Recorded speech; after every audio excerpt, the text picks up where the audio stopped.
السلام عليكم ورحمة الله وبركاته. ازيكم حبايبي؟ عاملين ايه؟ يا رب تكونوا بخير. كل سنة وانتم طيبين. عيد اضحى مبارك، ينعاد علينا وعليكم بالخير يا رب. ان شاء الله النهارده هنعمل مع بعض كده بامية باللحمة. انا عملتها معاكم قبل كده بطريقة، والنهارده هنعملها بطريقة تانية. البامية ليها كذا طريقة، النهارده هنعملها بقى بطريقة سهلة وبسيطة وطعمها مميز جدا. شايفين شكلها ازاي؟ ما شاء الله زي العسل، تفتح النفس. قبل ما نبدا الفيديو بقى ونشوف هنعمل الباميه القمر دي ازاي، لو بتشوفوني اول مره انا ام رودي، ودي قناتي ام رودي في المطبخ. انزلوا بقى حطوا لايك واشتراك وفعلوا زر التنبيهات عشان يوصلكم كل جديد انا بنزله على القناه.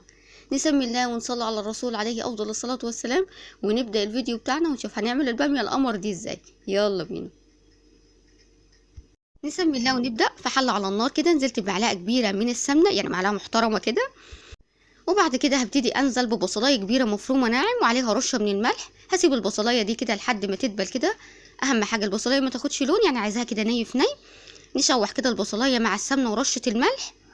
خلاص كده البصلايه تمام، مش هغمق اللون اكتر من كده. زي ما اتفقنا ان احنا هنعملها ني في ني. هبتدي انزل باللحمه.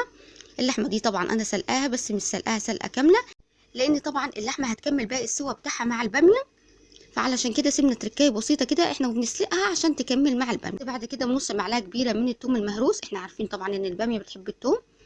بعد كده نزلت برشه من الكزبره الناشفه، وبعد كده رشه من الفلفل الاسود، وكمان رشه من البابريكا، وهاخد مكعب مرق.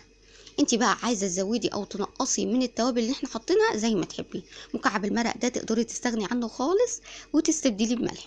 نقلب بقى اللحمه مع التوابل وفص الثوم. كانت بقى الريحه خطيره.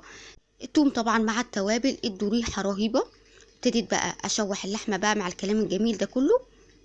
خلاص كده زي الفل. بعد كده هبتدي انزل بالباميه. الباميه دي انا مفرزاها. طبعا اي خضار احنا مفرزينه لازم يطلع من الفريزر على الحل على طول، يعني مش هنسيبه يفك. طبعا غلوتين كده وهتحس ان الباميه فكت.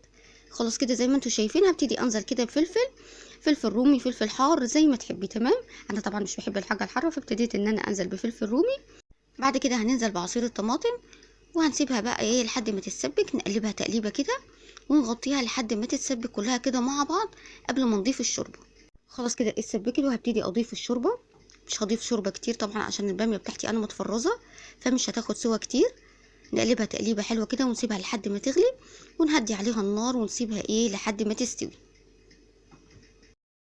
ده بقى شكل الباميه بتاعتي بعد ما استوت. شايفين شكلها ازاي؟ ما شاء الله زي العسل.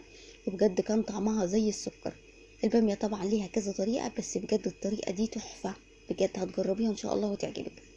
لو عجبتكم بقى الطريقه ما تنسوش اللايك والاشتراك في القناه وتفعيل زر الجرس عشان يوصلكم كل جديد انا بنزله على القناه. استودعكم الله، والسلام عليكم ورحمه الله وبركاته.